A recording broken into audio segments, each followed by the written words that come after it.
好啦，各位同學，今日我哋講嘅係虛擬教練嘅第二課嘅內容。咁首先咧，我哋打開上一次嘅練習嘅檔案。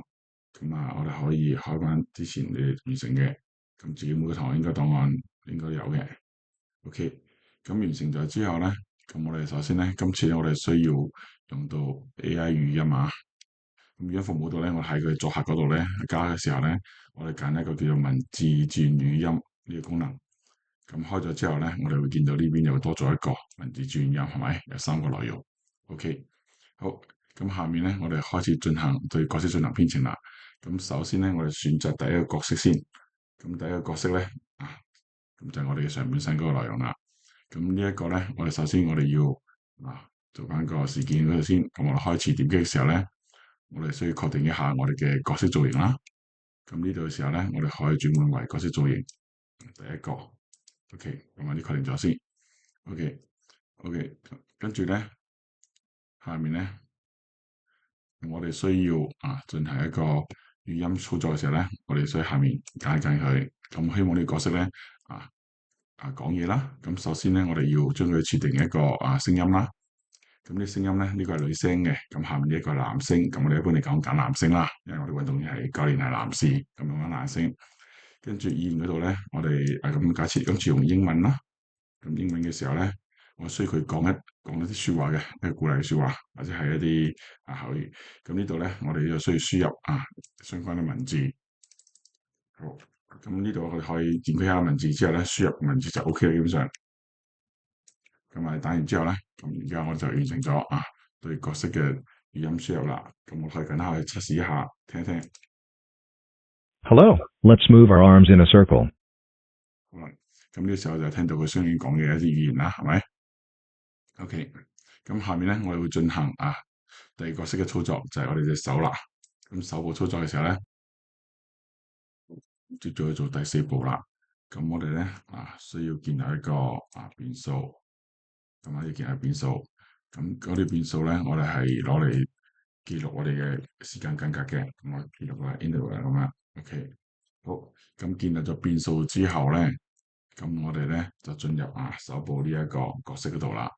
咁手部角色嗰度咧，我哋係一樣啦。我哋要有開始啦，跟住我哋設定一佢嘅狀態啦。咁狀態就應該係嗰個造型第一個狀態應該係佢好高隻手嗰隻。OK，咁跟住咧，咁我哋要將呢個呢一個時間間隔設定為一，假設設定為一啦。咁跟住咧，我哋做一套，我哋就要做一套動作，係要做5次嘅。咁我呢度嘅時候咧，我哋控制喺度咧，我哋首先要做一個係5次嘅。OK，咁每一個動作咧，一共有10個動作，咁有不斷重複嘅。咁呢度嘅時候咧，我哋睇睇我邊度，我哋嘅造型造型會成下一個。咁每一次嘅動作嘅時候咧，我哋需要等待嘅。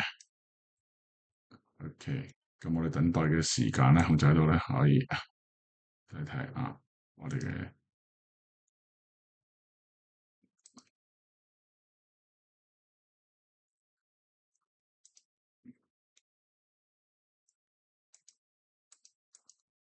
再等待，咦？等待咩啊？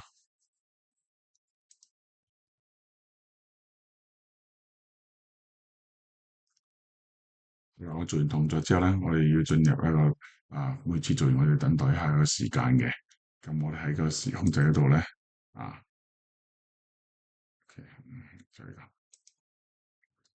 咁每次做完動作之後咧，我哋都要停頓一下時間嘅。咁控制喺度咧，喺度等待。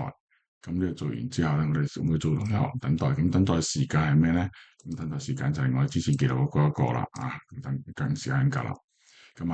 開頭做過程中咧，我哋每做完一套之後咧，我哋希望動作加快嘅。咁我哋會進行一個嗰個嗰個等待時間縮小佢啦。咁由於我哋大概做5次，咁而家係1秒鐘，咁我哋做5次嘅話，要完成時間嘅話，因為每次係減0.2，咁啱啱好一減去5個0.2之後就結束時間，應該係0啦，所以要最快啦。咁呢個時候咧，我哋基本上咧就做完咗我哋呢一個手部嘅角色嘅程序啦。咁做完之後咧，我哋通知電腦下一個動作。咁呢個時候咧，我哋就進行嗰個廣播啦。咁個廣播嘅時候咧，我哋輸入嘅咧係一個提示電腦一個廣播嘅指令。咁呢個時候算係相對舒適。咁呢一個咧，我同你講，我完成呢個，進行下一步啦咁樣。咁基本上咧，而家我哋手部嘅程序基本上就完成咗啦。咁下面咧，我哋做第三個角色啊，腿部隻腳啦嗰度啦，隻腳嘅程序。咁即係程序應該簡單啲啦。咁基本上咧一樣係綠色企出嚟啦。跟住造型嘅時候咧，我哋造型就係一樣轉翻個第一個角色就 OK 啦。咁基本上到呢刻嘅時候，大家睇睇三個程序。